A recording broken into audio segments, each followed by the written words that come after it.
क्योंकि वहां वाले से तो आपने संपर्क बनाया ही नहीं। जब हम यहां से जाते हैं तो ऊपर बड़ी अच्छी खातिरदारी होती है। अगर जब हम लोग यहां से जाते हैं तो हर व्यक्ति का, जितने लोग हैं, हर लोगों का वहां खाका है, रिकॉर्ड है। यहां से जाने के बाद आपके नाम वाला रजिस्टर निकाला जाता है और उसमें देखा जाता है कि इन्होंने कितना अच्छा कर्म किया है, कितना बुरा कर्म किया है। एक तरफ अच्छा लिखा जाता है, एक तरफ बुरा। तो अच्छाई ज्यादा किया है कि बुराई, और उसके बाद रिजल्ट क्या आया है, स्वर्ग में जाना है कि नरक में जाना है।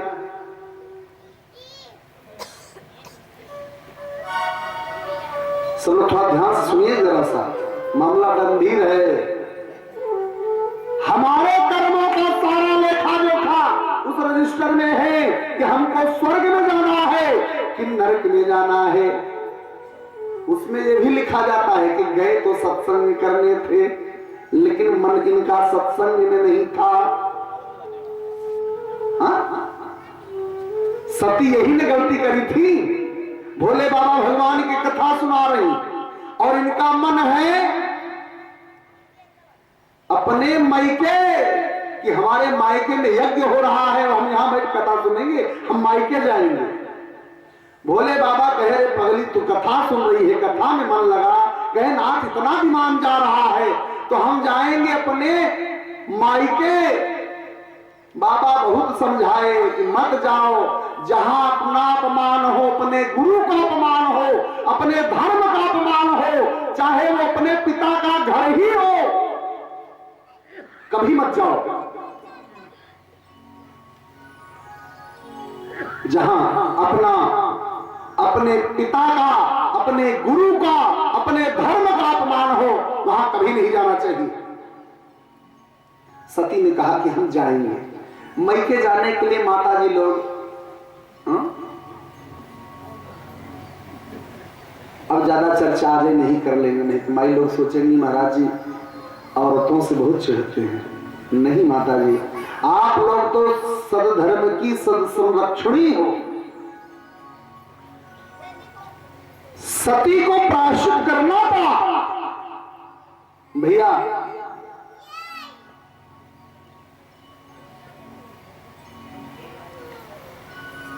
अगर हम सब कथा सत्संग में बैठे हैं, यहां भी पाप कर रहे हैं, तो वो भी लिखा जा रहा है। हर कर्म का लेखा जोखा वहां है। अंतिम में रिजल्ट सुना दिया जाता है कि कौन आए हैं। विमलेश चंद जी आए क्या? अच्छा, ये तो भगवान की कथा बड़े ध्यान से सुने हैं, जीवन में ज्यादा पाप वाप भी नहीं किए हैं, यही है ब्राह्मणों को दान पुण्य थोड़ा कम किए हैं, ऐसे इससे माने। सारा लेखा जोखा वहां पर निकाल करके पढ़ा जाएगा और अंतिम में सुना देंगे कि भैया आपने सदकर्म ज्यादा किया है, पाप कम किया है, इसलिए आप वैकुंठ को चले जाओ। और फिर विमान में बिठा करके बाकायदे ससम्मान वैकुंठ में छोड़ा जाता है। लेकिन भैया अगर कहीं रिजल्ट गड़बड़ हो गया, पहले वहां रजिस्टर सिस्टम था, लेकिन अभी वहां भी सब कंप्यूटराइज्ड हो गया है। हम गए नहीं हैं, आप लोग ऐसा मत सोचिएगा कि हम गए हैं क्या। वहां भी सब कंप्यूटराइज्ड हो गया है, हर व्यक्ति का नाम वहां फीड है। आप जितना अच्छा बुरा कर्म कर रहे हो सब वहां फीड है। जब आप यहां से जाओगे आपका नाम पूछा जाएगा, आधार कार्ड नहीं लगेगा। नाम बताओगे, आपका नाम खोलेंगे, इंटर मारेंगे, सीधा रिजल्ट आ जाएगा, नरक जाओ इसको लेके। और नरक वाली खातिरदारी बता देंगे तो रात में नींद नहीं आएगी। हाँ, जो जाने वाले लोग हैं सोच रहे हैं एक दिन तो जाना ही है, अभी से काही जा। हाँ? लेकिन भैया नरक की खातिरदारी नारायण न करे। और जो लोग भगवान की कथा सुन रहे हैं भैया, उनके जीवन में ऐसा संयोग नहीं आता है। नरक में पहले चित्रगुप्त तुरंत ही से वहीं से सेवा चालू करते हैं। चल जैसे कोई गैया भैंसी को मारते हैं, देखे हैं ना आप लोग? वैसे सेवा करते लेकर के जाते हैं। क्या क्या सेवा, बड़े विभत्सी सेवा है, नाम न ले तो ज्यादा अच्छा है। भैया जलते हुए तेल के बड़े बड़े कढ़ैया में, जैसे यहां हम लोग पूड़ी पकौड़ी बनाते हैं ना, ऐसे ही मुंडी पकड़ करके उसी में केवल तड़पोगे। यहां तो एक बूंद तेल अगर गिर जाता है तो आधा घंटा तेल मालिश होता है। बाप रे, जल गए। 100 लोगों को बताते हैं कि पूड़ी बना रहे थे, जल गए। ए भैया, उस जलते हुए तेल के कढ़ैया में खौलाया जाएगा। और भैया मजे की बात, वहां मृत्यु नहीं होगी। ये मत सोचना कि 10 ही मिनट में तो मर जाएंगे। मृत्यु केवल यहां है, वहां मृत्यु नहीं होगी, केवल वहां तड़पना होगा। आपके उस जले हुए शरीर पर मिर्च मसाला डाला जाएगा, तड़पोगे। हिंसक जीव जंतु आकर के शरीर के मांस के लोथड़े को नोच नोच करके खाएंगे, तड़पोगे भैया, लेकिन कोई बचाने वाला। आप लोग मत सोचिएगा कि महाराज जी डरा रहे हैं क्या, नहीं भैया, ये हकीकत है। गए नहीं है लेकिन आगे का कोई भरोसा नहीं है। यह नरकों का वर्णन पौराणिक है भैया, पुराण में इसका वर्णन आया है। तो राम न करे कि हम सबको उधर की यात्रा करनी हो। अब भी कुछ बिगड़ा नहीं है, अब भी समय है। हम लोग चाहें तो बचे हुए जीवन को सुधार लें। आज हम लोग ऐसा ऐसा कर्म कर रहे हैं ना, कोई चिंता नहीं। लोग कहेंगे यार जो होगा देखा जाएगा, कुछ नहीं होता, सरक नरक सब यही है। पढ़े लिखे लोगों की बात करिए आप, कितनी अच्छी बात करते हैं, कहीं और स्वर्ग नरक नहीं, यही सब है। ये भैया जो यहीं से भोगने चालू कर दिए हैं,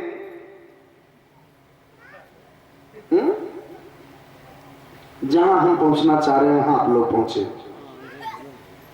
कर्म का प्रभाव ऐसा होता है, अगर हम ज्यादा कर देते हैं ना तो हमको यहीं से परिणाम मिलने लगता है। अगर थोड़ा बहुत करते हैं तो ऊपर मिलता है, लेकिन ऐसा कर्म मत करो कि आपको यमपुरी से नरकलोक की यात्रा करनी पड़े।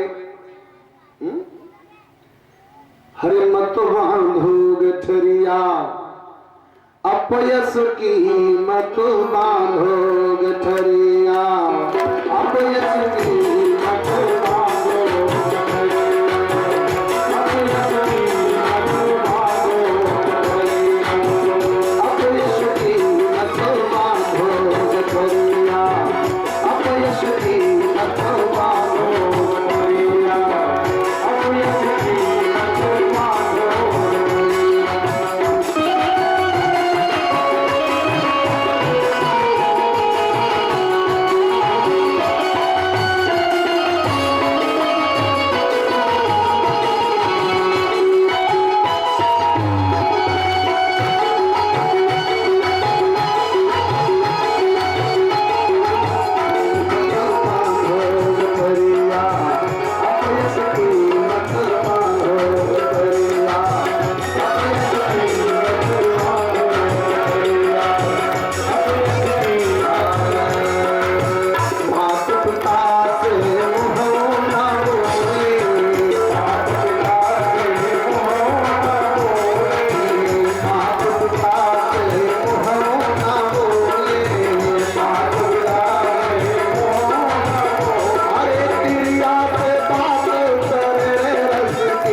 दूसरों को भी दे। लेकिन हिरण्याक्ष को अभिमान हुआ। हिरण्याक्ष हर किसी को ललकारता था। देवता लोग भगवान की शरण में गए और भगवान से वंदना करते ही कि नाथ आप ही चलिए और चल करके हिरण्याक्ष का उद्धार करिए। भगवान देवताओं की वंदना से गदगद होकर के धरती पर आए और 12 स्वरूप धारण किए। प्रेम बोले 12 भगवान की। 12 स्वरूप धारण करके आई थी। हिरण्याक्ष से भगवान का युद्ध हुआ। भगवान अपने दाढ़ों के प्रहार से हिरण्याक्ष का वध कर देते हैं। प्रेम से बोले हिरण्याक्ष वर्धक भगवान की। हिरण्याक्ष मर गया। हिरण्यकश्यप अभी छोटे थे। हिरण्यकश्यप को नारद बाबा ने आकर के बताया कि आपके भाई की हत्या भगवान विष्णु ने किया है। हिरण्याक्ष की हत्या करने वाला कोई और नहीं बल्कि भगवान नारायण है। हिरण्यकश्यप अपने भाई की हत्या बदला लेने के लिए भगवान विष्णु से युद्ध करना चाहा। नारद बाबा मना करते हैं, ऐसे युद्ध नहीं कर पाओगे।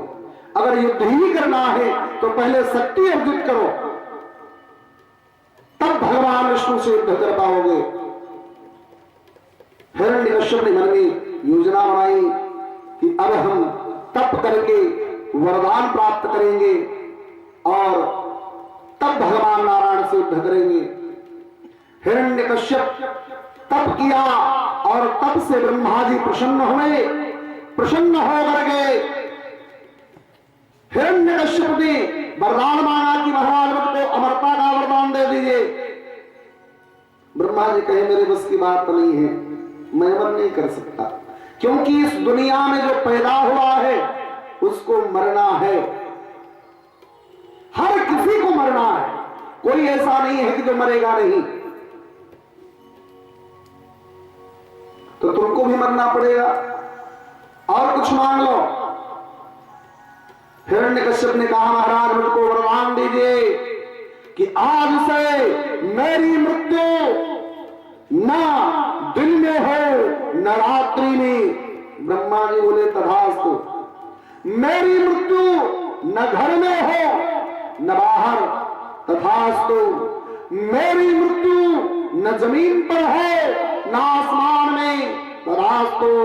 मेरी मृत्यु न मानव से हो न दानव से, तथास्तु। मेरी मृत्यु न अस्त्र से हो न शस्त्र से, तथास्तु। सारा वरदान दे दिए।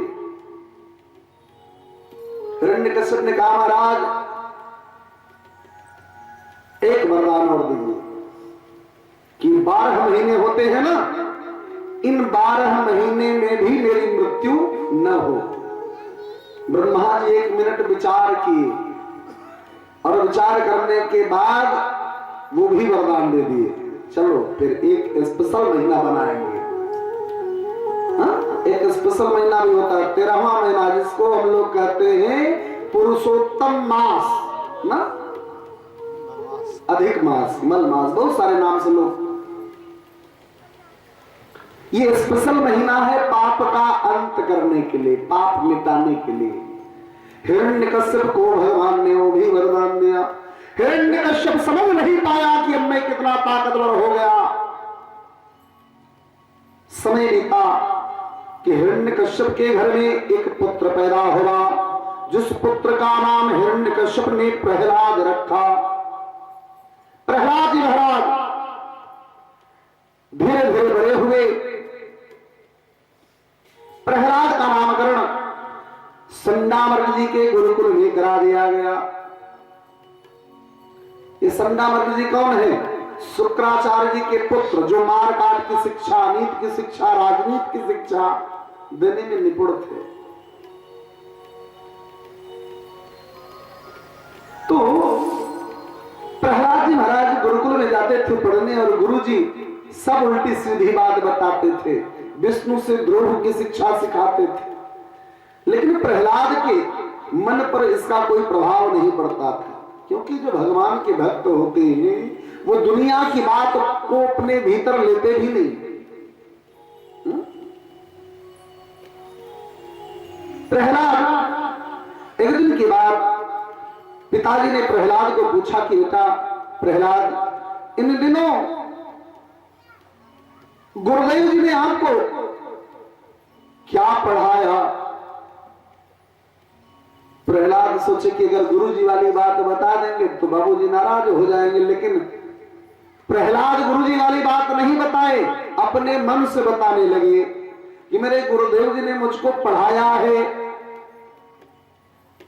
कि नारायण ही जगत सारम, नारायण ही परम धन, नारायण ही जगत सृष्टि, नारायण ही केवल। इस संसार में, इस सृष्टि में, इस जगत में और कोई है ही नहीं सिवा नारायण के। जहां नारायण नहीं वहां हम नहीं। ये सृष्टि भगवान नारायण की है। सृष्टि की एक एक वस्तु पर भगवान नारायण का अधिकार है, एक एक वस्तु में भगवान नारायण का अंश है।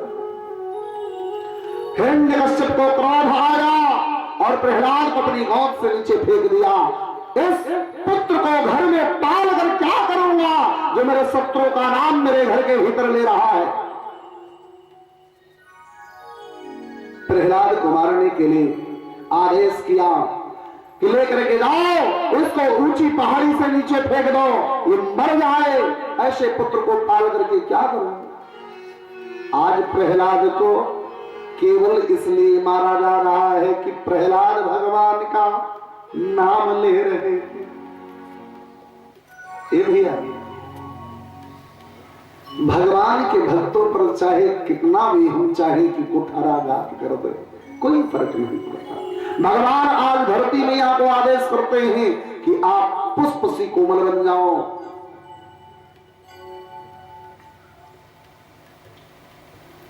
प्रहलाद को फेंका गया, लेकिन प्रहलाद को एक खरोच तक भी न आई। प्रहलाद बच गए। इधर संडामर को बुलवाया हिरण्यकश्यप ने कि मेरे बेटे को तुम नारायण नाम की शिक्षा दे रहे हो।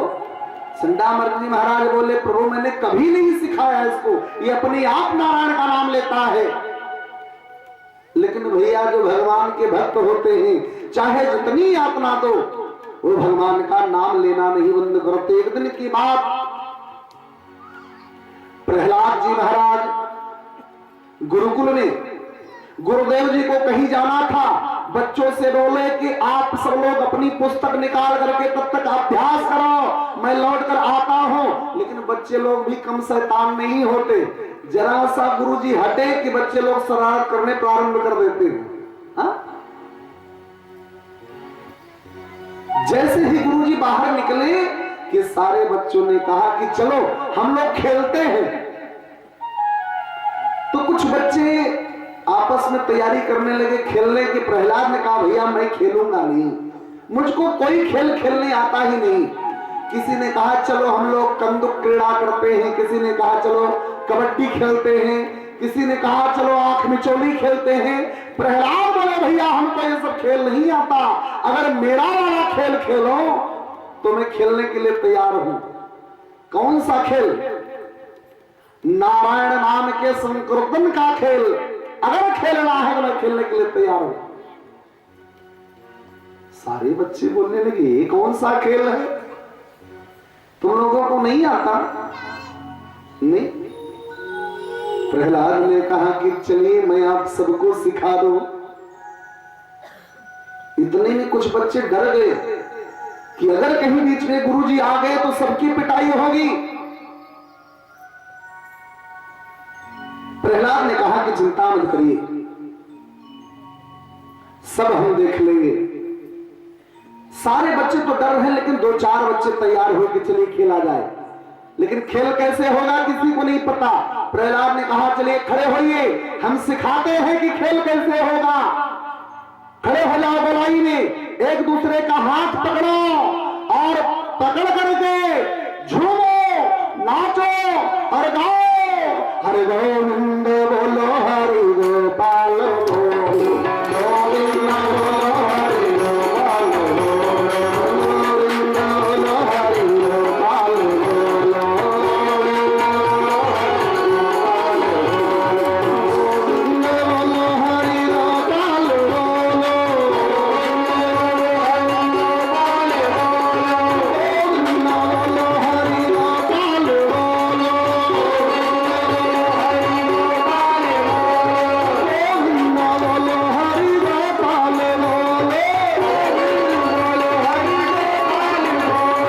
गोविंद बोलो हरि गोपाल बोलो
रहते हैं।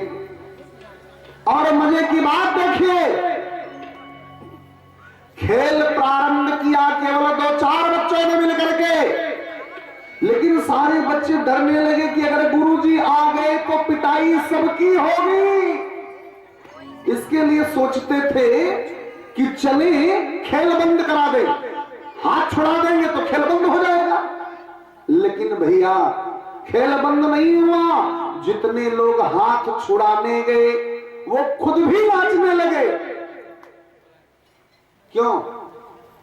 क्योंकि प्रहलाद के भीतर भक्ति रूपी विद्युत का प्रवाह है। अगर बिजली का करंट दौड़ा हो तार में तो जो छुएगा उसी को करंट लगेगा ना। जो भी स्पर्श करेगा उसको करंट लगना ही लगना है। तो जितने लोग प्रहलाद को छुड़ाने गए वो खुद झूमने लगे। धीरे धीरे करके गुरुकुल के सारे बच्चे झूमने लगे। जैसे यहां पर कल तक कीर्तन करने में शर्म लगता था ना। ईमानदारी से बताइएगा, ये वाला खेल आप लोगों को अच्छा लगा कि नहीं? ये वाला खेल आप लोग अपने अपने घर में भी खेल सकते हो। शर्म भी नहीं आएगा कि बुढ़ापे में ये खेल खेल रहे हैं। हर लोग खेल सकते हो। सारे बच्चे झूम रहे हैं, गा रहे हैं। इतने में गुरुजी आ गए, और गुरुजी जब आए वो गए प्रहलाद को छुड़ाने। कौन कहे छुड़ाने को? वो भी नाचने लगे। एक बच्चा भागता हुआ आया हिरण्यकश्यप के पास कि महाराज अनर्थ हो गया। प्रहलाद सारे बच्चों को लेकर के नारायण नाम का संकीर्तन करा रहा है, और साथ में संडामर्क भी नारायण नाम का संकीर्तन कर रहे हैं। हाथ में नंगी तलवार लेकर के आया प्रहलाद को मारने के लिए।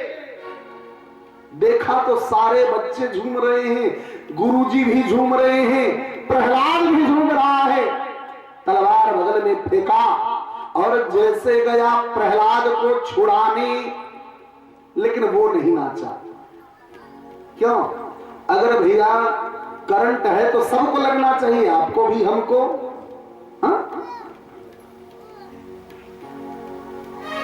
अगर भक्ति रूपी विद्युत का प्रवाह है तो क्यों हिरण्यकश्यप को नहीं लगा? केवल इसलिए कि चाहे जितने पावर पर फ्यूज बल्ब लगाओ कोई रोशनी नहीं होती। तो हिरण्यकश्यप फ्यूज बल्ब है, इसलिए हिरण्यकश्यप नहीं नाचा। प्रहलाद को आज लेकर के हिरण्यकश्यप अपने घर में आया। 20 से सना लड्डू खिलाया गया, फिर भी प्रहलाद नहीं मरे। बड़ी बड़ी कोशिश की गई, लेकिन प्रहलाद को मूर्छा तक भी न आई।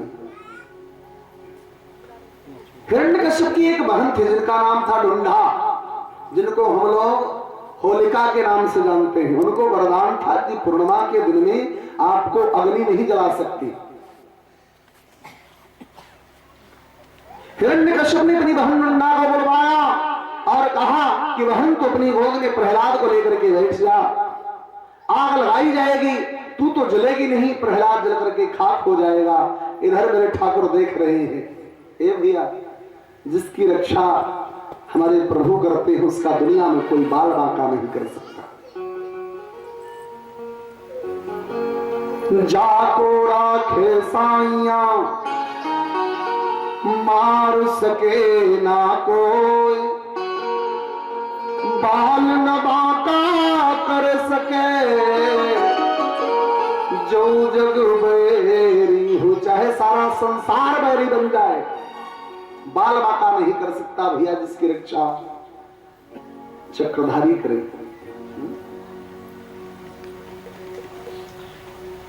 होलिका आई, चिता बनाया गया, प्रहलाद को लेकर के बैठी, आग लगाया गया। और जैसे ही आग लगाया गया कि भगवान एक युक्ति निकाले कि उसको वरदान है कि पूर्णिमा के दिन में आपको आग नहीं पकड़ेगी। जल्दी जल्दी पूर्णिमा बिता दिए और प्रतिपदा आ गई। और जैसे ही प्रतिपदा आई कि अग्नि ने होलिका के केस को पकड़ लिया। होलिका के केस के साथ साथ सर्वांग धू धू करके जलने लगे। और होलिका की गोद में ही प्रहलाद जी महाराज भगवान का स्मरण करते बैठे रहे। प्रहलाद को आज तक नहीं आई। भैया, हम पहले अपना नाता तो जोड़े प्रभु से।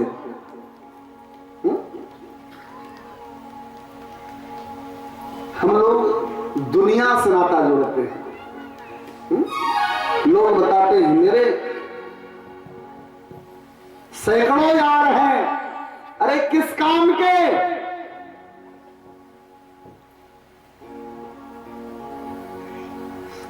दुनिया वालों पर कभी विश्वास मत करो भैया। संसार के लोगों पे, संसार के लोगों से आसान किया करना। संसार के लोगों से आसान किया करना। संसार के लोगों से आसान किया करना। संसार के लोगों से आसान किया करना। फुर्सत मिल जाए तो हरि नाम लिया करना। फुर्सत मिल जाए तो हरि नाम लिया करना।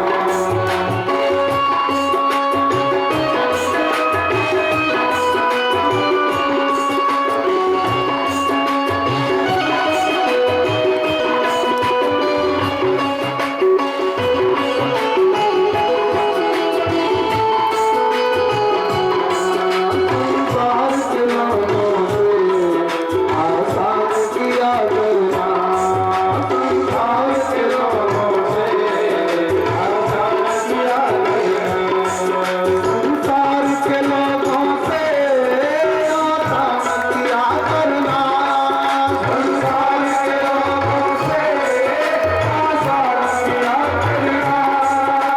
संसार के लोगों से आसान किया करना।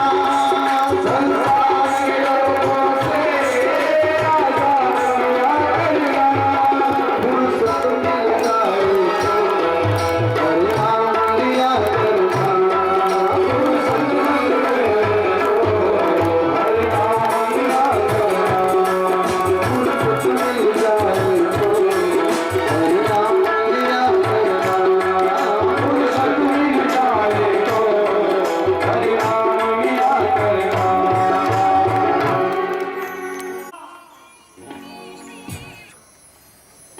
अगर भरोसा करना ही है तो मुरली वाले पर भरोसा करो। दुनिया की जरूरत भी नहीं पड़ेगी। प्रहलाद को अग्नि भी शीतल सी लगी, प्रहलाद को ताप तक भी नहीं आया। प्रहलाद ऐसे भी नहीं मरे। आखिर अब कौन सा उपाय किया जाए? बहुत सारे प्रयत्न किए, सब विफल गए।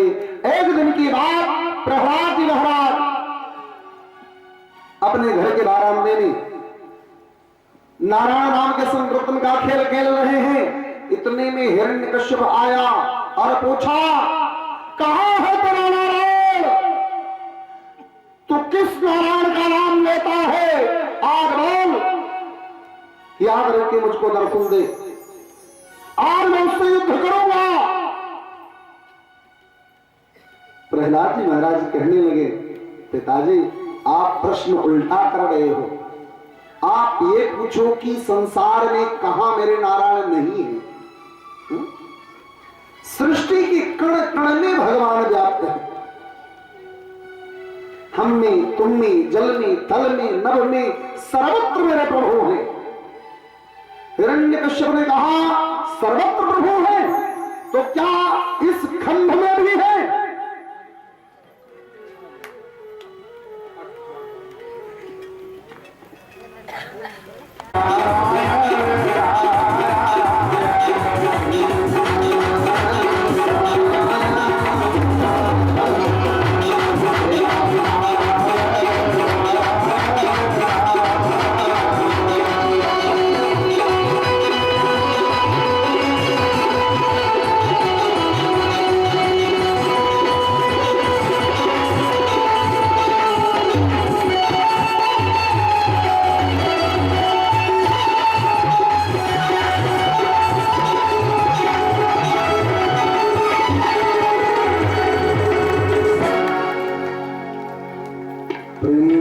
सच्चिदानंद भगवान की जय, परमानंद भगवान की।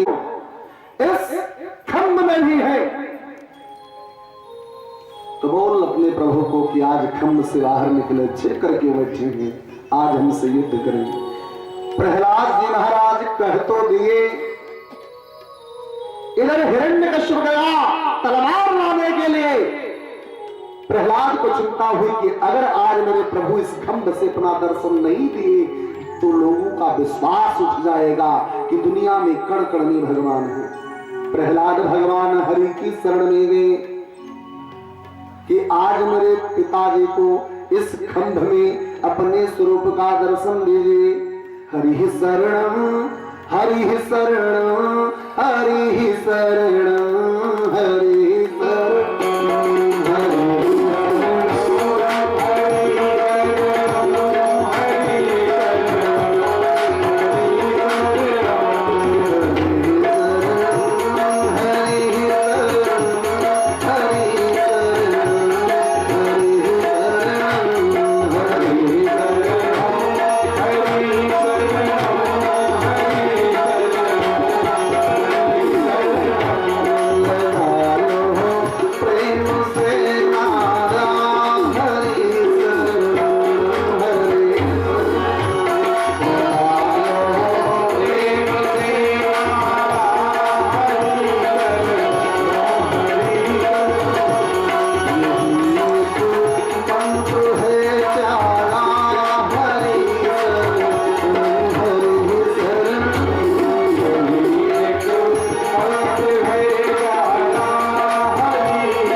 हिरण्यकश्यप अवाक। भगवान हिरण्यकश्यप को याद दिलाते हैं, मूर्ख तुझको कुछ वरदान मिला है कि तेरी मृत्यु न दिन में होगी न रात्रि में। तो ध्यान दे कि इस समय न दिन है न रात्रि, सायंकाल की वेला है। तेरी मृत्यु न घर में होगी न घर से बाहर। इस समय न तू घर में है न घर से बाहर, देहरी पर है। तेरी मृत्यु न जमीन पर होगी न आसमान पे। इस समय न तू जमीन पे है न आसमान पे, मेरे जंघे पर है। तेरी मृत्यु इन 12 महीने में से किसी में नहीं होना है। तो ये भी ध्यान दे, 13वां महीना है पुरुषोत्तम मास। तेरी मृत्यु न मानव से होगी न दानव से, मैं दोनों नहीं हूं, 50-50। शरीर मानव का है, मुख सिंह का। और अब मैं न तुझे अस्त्र से मारूंगा न शस्त्र से, ऐसा कहते हुए भगवान अपने नासिका से हिरण्यकश्यप के वक्षस्थल को फाड़ कर हिरण्यकश्यप करते हैं। प्रेम तुमने हिरण्यकश्यप भगवान की, भगवान की। हिरण्यकश्यप का मर्दन हुआ। प्रहलाद जी महाराज रोने लगे, आज पिता का मरण हुआ है भैया। चाहे कितना भी पागल बेटा हो, आवारा बेटा हो, लेकिन पिता के मरने पर एक बार आंख भर ही आता है। प्रहलाद जी महाराज रोने लगी। भगवान प्रहलाद को पूछते हैं, प्रहलाद क्यों रो रहे हो? प्रहलाद जी ने कहा, पिताजी कि मरण का गम हमको सता रहा है नाथ, लेकिन इतनी कृपा करिएगा मेरे पिताजी की दुर्गति न होने पाए। भैया ये पुत्र का धर्म है कि अपने पिता को सदगति कर दे। भगवान हंसने लगे और बोले, प्रहलाद तुम अपने पिता की चिंता की बात, मुक्ति की बात कर रहे हो? तुम्हारे जैसा बेटा जिसके घर में पैदा हो जाए उसकी तो न जाने कितनी पीढ़ी तर जाती है। तुम अपने पिताजी की मुक्ति के लिए पूछ, तुम्हारे पिताजी को तो जैसी मुक्ति मैंने दिया, आज तक मैंने वैसी मुक्ति किसी को नहीं दिया। तुम्हारे पिता को सानिध्य, सारूप्य, सायुंज हर प्रकार की मुक्ति मैंने भेंट किया। आज तक मैंने गोद में लेकर किसी को नहीं मारा। तुम्हारे पिताजी को तारने के लिए मैंने क्या क्या प्रयत्न किए, और तुम्हारे पिताजी अब हमारे दिव्य धाम को पहुंच चुके हैं। प्रेम से भागवत भगवान की जय, भगवान की जय, नरसिंह भगवान की जय। बंधुओं, आज की कथा को यहीं पर विश्राम, और कल ठीक समय 2 बजे पुनः ये कथा गंगा प्रवाहित होगी।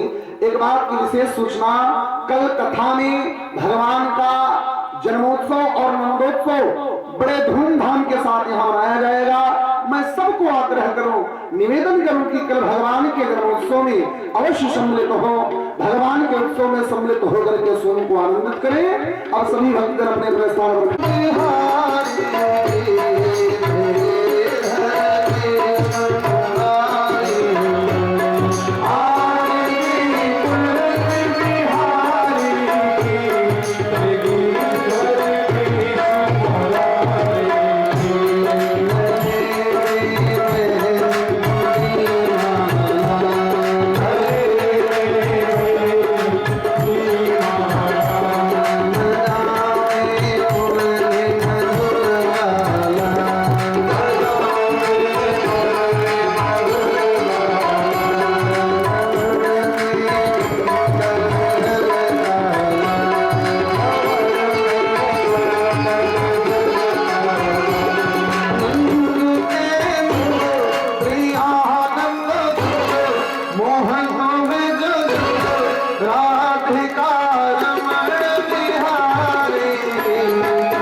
Thank you.